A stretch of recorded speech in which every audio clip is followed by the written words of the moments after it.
साल 1949 एक बीमार शख्स अपनी लिखी गई चंद सफ़ों को उठाकर पब्लिशर के हवाले करता है और उस किताब को जो है ना शाया होने में कुछ वक्त भी नहीं लगते कि ये ख़बर आ जाता है कि उसका जो पब्लिशर था, उसका जो राइटर था, जो मुसन्निफ़ था, वो मर जाता है। अब उसके मरने के बाद वो किताब इतनी ज़्यादा फेमस और मशहूर हो जाती है कि इसे सिर्फ सियासतदान और बड़े बड़े लीडर्स ही पढ़ सकते थे। क्यों? क्योंकि ये किताब नहीं एक हकीकत था, ये किताब नहीं एक तारीख़ के पन्नों को बिखेर देने वाला सच था, ये किताब नहीं जो हकीकत दिखाता था, ये किताब नहीं मुस्तक़बिल की एक छोटी सी लहर थी। इस किताब में आखिर ऐसा क्या था कि इस किताब को सिर्फ बड़े रीडर ही पढ़ सकते थे। न सिर्फ इसकी ये किताब बल्कि इसकी दो तीन और भी ऐसी किताब हुई, ऐसी किताब शाया हुई जिनको शाया होने के बाद कई मुल्कों में बैन कर दिया गया ताकि कोई भी आम इंसान इसको पढ़ ना सके। आखिर क्या था इस राइटर में, आखिर क्या था इसके लिखाई में, आखिर क्या था इसकी सोच में कि लोग इससे इतना डरने लगे कि इसकी किताबों को पब्लिश तो करते थे लेकिन पब्लिश होने के बाद इसकी किताबें बैन हो जाती थी। आखिर कौन था एक अजीम राइटर, आखिर इसका नाम क्या था? तो चलिए आज की वीडियो में हम बात करने वाले हैं हमारे ग्रेटेस्ट राइटर जॉर्ज ओरवेल का। जॉर्ज ऑरवेल 1903 में इंडिया में पैदा हो गए थे और वीडियो में हम जॉर्ज ऑरवेल की मशहूर ज़माने किताब 1984 के ऊपर बात करने वाले हैं। अच्छा, आज के इस लेक्चर में हम सिर्फ इस किताब में से कुछ चंद अल्फाजों को अलहदा करेंगे जिससे हमें जो है ना मालूम हो सके कि इस किताब का पर्पस क्या था। तो मैंने ही कुछ अल्फाज जमा किए हैं, मैं आपको वो सुनाना चाहता हूँ। सबसे पहला जो सेंटेंस है जो इस किताब में है वो ये है कि वार इज़ पीस, यानी कि जंग क्या है, अमन है। आप कैसे सोच सकते हैं, इस नावल में एक ऐसी चीज़ को दिखाया गया है कि जंग को जो कि एक अमन है। अगर जितना ज़्यादा कोई कंट्री किसी के साथ वार कर रहा है तो उसी में ही उसका अमन है। मतलब यहाँ पर वो वार को नहीं दिखा रहा है, यहाँ पर वो पीस को एक ऐसा जो है ना पीसफुल चीज़ नहीं दिखा रहा है। यहाँ पर ये कह रहे हैं कि जो है ना जंग ही असल अमन है। तो इसकी वजह से क्या होता है कि जो जब उस नावल में ये दिखाया जाता है कि जो है ना सारे लोग जो है ना क्या कर रहे हैं, जी रहे हैं, मर रहे हैं, लेकिन वो जंग कभी ख़त्म नहीं हो रहा। वो असल में जंग नहीं होता, वो जंग कुछ यूँ होता है कि वो जंग एक धोखा होता है, एक फ़रेब होता है। ना ही कभी उस कंट्री ने उसके ऊपर हमला कर दिया, ना ही कभी इस कंट्री ने उस कंट्री के ऊपर हमला कर दिया। बस जो लोग थे वहाँ के उनको जो है ना बेवकूफ़ बनाया जा रहा था जंग के नाम पर। तो इस वजह से वो जो है ना क्या करते थे, सबसे ज़्यादा पावरफुल होने की कोशिश करते थे। जितना ज़्यादा वो जंग का नाम लेते थे तो लोग जो है ना इमोशनल हो जाते थे, लोग जो है ना अपनी चीज़ें देते थे, लोग जो है ना उस पार्टी को, उस गवर्नमेंट को सपोर्ट करते थे। लेकिन जो जंग था रियल में वो धोखा था, लोगों को इतना भी नहीं पता था। हमेशा जो है ना ये खबर आता था कि जो है ना हमारी कंट्री ने उसके ऊपर अटैक कर दिया और वो हार गया, लेकिन फिर भी जंग चल रहा था। आप खुद ही सोच सकते हैं कि जो है ना जब जंग जीत भी रहे हो फिर भी चल रहा है, फिर भी ख़त्म नहीं हो रहा, तो इस तरीके से लोगों को मैनिपुलेट किया गया था। अब दूसरी चीज़ इस जो है ना इस बुक में दिखाई गई है कि जो है ना इग्नोरेंस इज स्ट्रेंथ। अच्छा, अभी इग्नोरेंस इज स्ट्रेंथ का मतलब इसने इस बुक में पहले ही समझाया है कि जो है ना इन्होंने जो 1984 में क्या किया हुआ था है कि जो है ना जो लोग रहते हैं उनकी हिस्ट्री के साथ खिलवाड़ किया गया है, उनकी हिस्ट्री को बिल्कुल ही ख़त्म कर दिया गया है, उनकी हिस्ट्री को ज़ीरो के बराबर ला कर खड़ा कर दिया है कि जो है ना आपकी हिस्ट्री ज़ीरो है। यानी कि उनकी हिस्ट्री को बहुत ही अपने अंदाज से लिखाया गया है ताकि जो है ना जो बच्चे हैं या जो आने वाले मुस्तकबिल में जो लोग हैं वो क्या करें, हमारा सपोर्ट दें। उन्होंने उस हिस्ट्री में अपने प्रोपेगेंडा लिखे हैं, अपने रेवोल्यूशन लिखे हैं, अपने इनकलाब लिखे हैं, अपने ईमानदारी की बातें की हैं। उन्होंने जो है ना हिस्ट्री में हालांकि ये भी लिख डाला कि जो है ना हमसे पहले जो है ना क्या होता था, यहाँ पर अमन नहीं होता था। हमसे पहले क्या हो जाता, यहाँ पर रूलिंग सिस्टम बेकार था या डिक्टेटर था या कैपिटलिस्ट थे। लेकिन जैसी पार्टी आया तो जो है ना सब कुछ बदल हुआ, लेकिन ये सब गलत है। क्यों? क्योंकि जो है ना उन्होंने क्या किया, जो पार्टी जब इसने रूल करना शुरू कर दिया, इसने सबसे पहला काम किया कि जो है हिस्ट्री को रीराइट कर दिया, उनकी सारी हिस्ट्री को ख़त्म कर दिया। अपने से जो है ना जो नए नए चीज़ें इस हिस्ट्री में डालते गए डालते गए डालते गए, और वहाँ के जो माहौल को, वहाँ की जो सोसाइटीज़ को ऐसे रीअरेंज किया कि भाई लोगों को ये लगने लगा कि भाई यही हकीकत है, सच में पार्टी बहुत पावरफुल है, पार्टी के आने से अमन आ गया, पार्टी के आने से हम लोगों को इक्वलिटी मिल गया। लेकिन ये चीज़ बहुत गलत था। वो अभी भी एक ऐसे दुनिया में जी रहे थे जहाँ पर उनके ऊपर 24 घंटे नज़र रखा जाता था, 24 घंटे उनके थॉट के ऊपर, उनके जो है ना सिस्टम के ऊपर, उनके पूरे के पूरे सोसाइटी के ऊपर जो है ना लोग सवाल उठा नहीं सकते थे। वो जो है ना बस जैसे एक ग़ुलाम थे, कुछ लफ्ज़ों के या कुछ तारीख़ों के वो ग़ुलाम थे। तो इसी तरीके से उनके ऊपर रूल कर रहे थे, क्योंकि उन्होंने हिस्ट्री में पढ़ा था कि जो है ना जैसे ही पार्टी आ गया तो अमन आ गया। तो इस वजह से वो उसको फॉलो करने लगे और पार्टी के सारे हुक्म को अपना हुक्म मानने लग गए।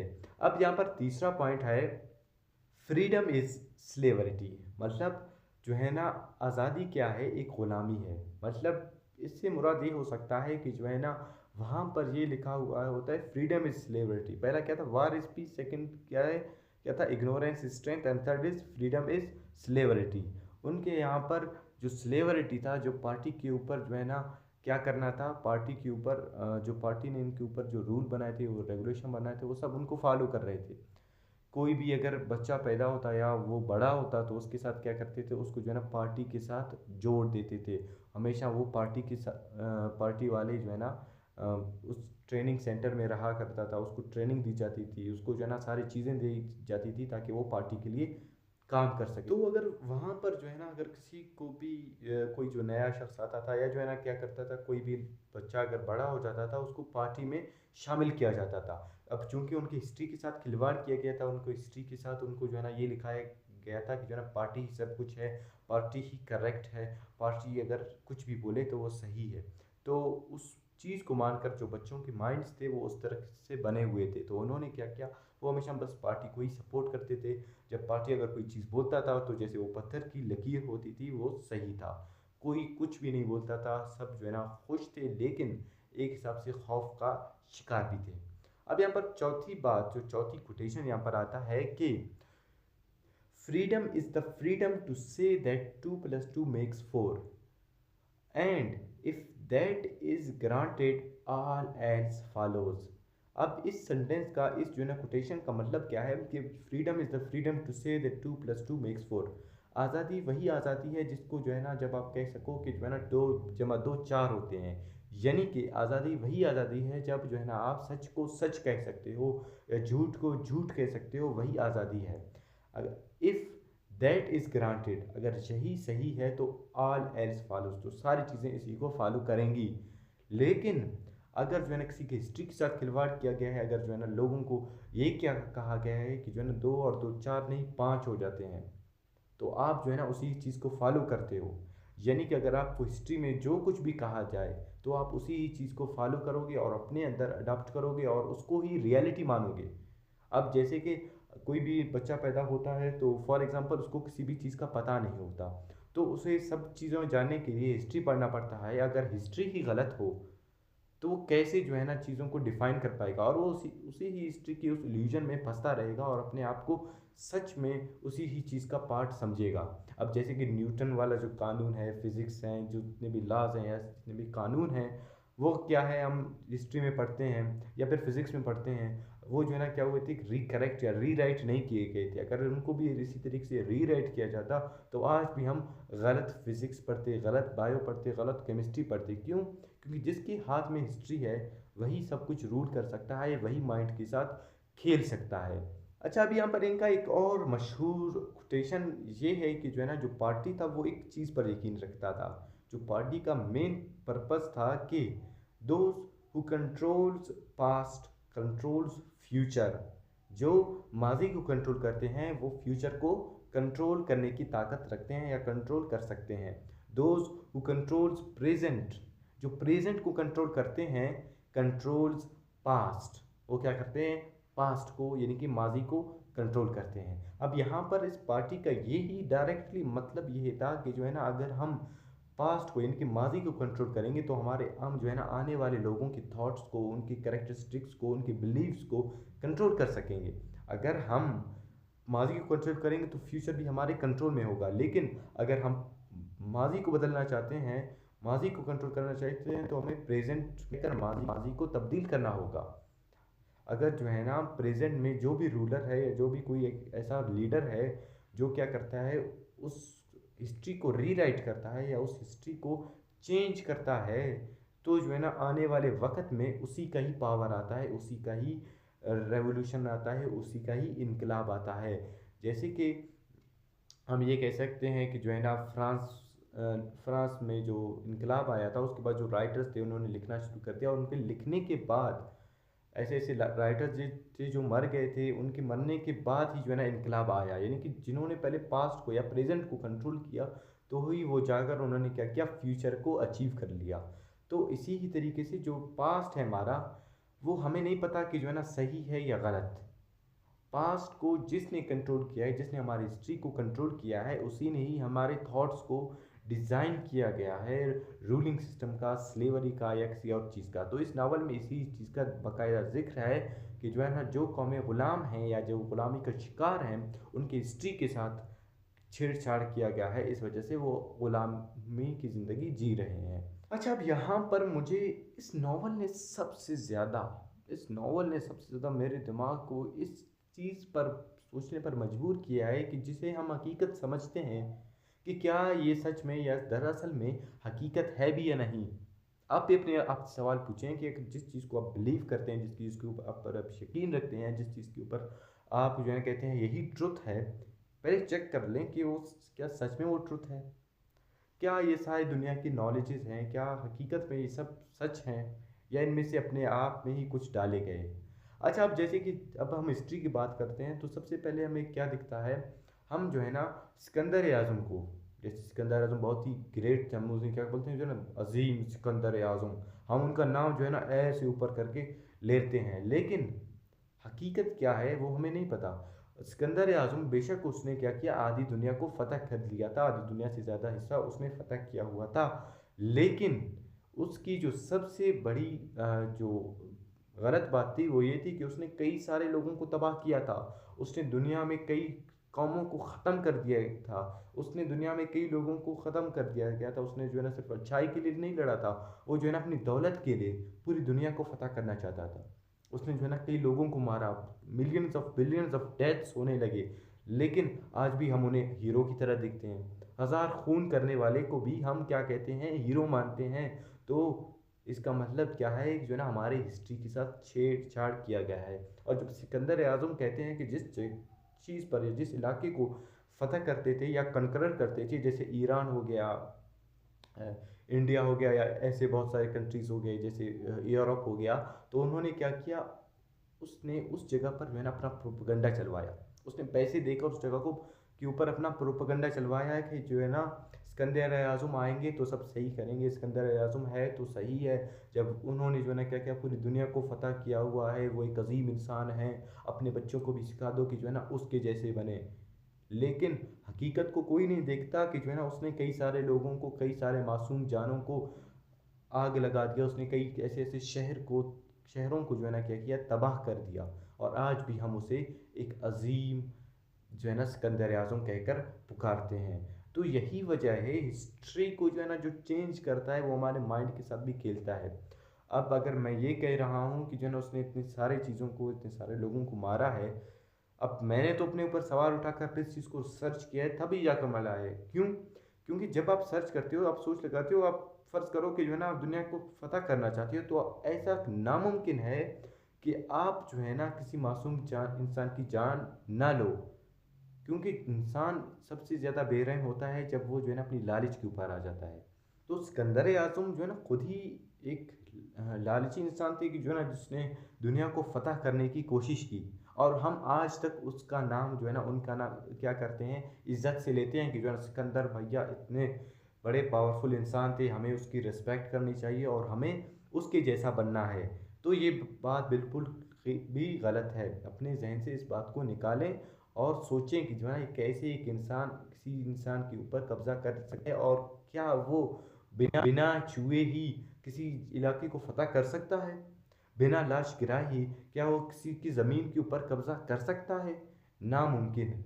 तो सिकंदर आज़म ने इसी ही तरीके से कब्जा किया था और आज हम उसे एक अच्छे नाम से याद रखते हैं उसके प्रोपेगेंडा की वजह से। तो मेरे दोस्त, यहाँ पर हिस्ट्री में सिर्फ सिकंदर आज़म भी नहीं थे, यहाँ पर बहुत सारे ऐसे कनकरर आए, जैसे नेपोलियन हो गया, उसको भी लोग जो है ना अच्छे की तरह देख सकते हैं। फ्रांसीसी तो उनकी दिन ब दिन उनके जो है ना गानों में, उनके चीज़ों में, उनकी जो मौसीकी थी, उन सब में उसका नाम लेकर उसे पुकारते थे। असल में वो जो है ना क्या हुआ था, इजिप्ट से हार कर आ गया था, फिर भी जो है ना फ्रांसीसियों ने क्या किया, उसका इस्तकबाल किया। मतलब हिस्ट्री को कंट्रोल करोगे तो फ्यूचर को कंट्रोल करोगे, तो प्रेजेंट को कंट्रोल करोगे। जो है ना हिस्ट्री को कंट्रोल करता है वही सब चीज़ों को कंट्रोल करता है। अच्छा, एक और चीज़ यहाँ पर आता है कि जो है ना जो भी चीज़ है, जो भी बिलीव है, यहाँ पर हर कोई जो भी चीज़ यकीन करता है या जो भी चीज़ कहता है कि जो है ना ये चीज़ बैकवर्ड है या हम ये नहीं कर सकते, आप क्यों नहीं कर सकते? यही सवाल आप अपने आप से पूछें कि जो है ना जब दुनिया में ऐसी सारी चीज़ें हो सकती हैं तो आप क्यों कुछ नहीं कर सकते? ये जो माइंडसेट है कि जो है ना हम कुछ नहीं कर सकते, हम ये जो माइंडसेट है या ये कहते हैं कि जो है ना हम कुछ कर नहीं पाते, ये माइंडसेट उन लोगों ने बनाया है जो हम पर रूल करना चाहते थे। उन्होंने ये माइंडसेट इसलिए बनाया है ताकि हम जो है ना हमेशा इलाइट क्लास की जो गुलामी करते रहें, हम हमेशा बड़े लोगों के साथ झुकते रहें, उनसे जो है ना उनकी जैसा अब न बनने की कोशिश करें, बल्कि उनके सामने सर झुका कर चलें। क्यों? क्योंकि ये हमारी किस्मत में लिखा है। तो मेन चीज़ यही है कि जो ना किस्मत में कुछ चीज़ें लिखी हुई होती हैं, किस्मत में ऐसी चीज़ें नहीं लिखी होती हैं। जब तक आपको अपने ऊपर ख्याल नहीं है, जब तक आपको अपने जो है ना आप सवाल उठा नहीं सकते हो, जब तक आपकी हिस्ट्री के साथ छेड़छाड़ नहीं किया गया है, तो आप जो है ना एक आज़ाद इंसान हो। लेकिन जैसे ही आपकी हिस्ट्री के ऊपर टाइटल्स लगने लगे अच्छाई के या फिर बुराई के, तो आप जो है ना कैदी बनकर रह जाते हो उन्हीं टाइटल्स के। तो 1984 नॉवल बहुत अच्छा था, मुझे बहुत ही पसंद आया पढ़ने में, लेकिन इसके समझने में जो मज़ा आता है वो किसी और चीज़ में मज़ा बिल्कुल भी नहीं आता। 1984 एक ऐसा नावल है जिसको मैं रिकमेंड करता हूँ हर एक दोस्त को जो है ना ज़िंदगी में आगे बढ़ना चाहता है, जो अपने थॉट्स को और बिलीव्स को ख़त्म करना चाहता है, उन बैकवर्ड सोचों को जो है कि जो है ना हम आगे नहीं बढ़ सकते। तो 1984 जो है ना अक्कासी करता है सच की तरफ, रियलिटी की तरफ, और वो ये कहता है कि जो है ना जब तक आप इल्यूजन में रहोगे तो आप हमेशा उसी इल्यूजन को एक्सेप्ट करते हो रियलिटी की तरह और अपने आप को खो देते हो। तो शायद इस वजह से जो है ना 1984 यानी 1984 या 85 के उस ज़माने में इसने वैसे ही फिक्शनल लिखा था, लेकिन जो मेन चीज़ था वहाँ पर जो है ना क्या हुआ फिर रशिया और जो है कम्युनिस्ट पार्टीज़ में जो है ना हमेशा इख्तलाफ रहता था। जैसे कम्युनिज़्म आ गया, जैसे इस तरह से बहुत सारी चीज़ें आ गई जिसमें जो है ना लोग भूख से मर रहे थे, लेकिन वो जो है ना एक ही चीज़ पर बना रहे थे, एक ही तरह के बूट बना रहे थे, लेकिन लोग मरते जा रहे थे। तो देखा जाए तो ये 1984 को इस वजह से बंद किया गया था ताकि लोग जो है ना रियलिटी को, हकीकत को कभी ना देखें, हमेशा उस धोखे में रहें जो है ना वो चाहते हैं। फिर क्या हुआ, जब 2000 का सन आया तो मॉडर्नाइजेशन आ गया, डिजिटलाइजेशन आ गया, लोगों के पास शऊर आने लगा, लोगों के पास डेमोक्रेसी जैसी चीज़ें आने लगी, कई सारी कंट्रीज डेमोक्रेटिक हो गए। तो इस वजह से जो है ना बुक्स हर जगह अवेलेबल होने लगे। तो 1984 को एक बार ज़िंदगी में अगर आप पढ़ सकते हो तो लाजमी पढ़ने की कोशिश कीजिएगा। तो तब तक के लिए मिलते हैं एक नए वीडियो में, नए लेक्चर के साथ, नए टॉपिक के साथ। तब तक के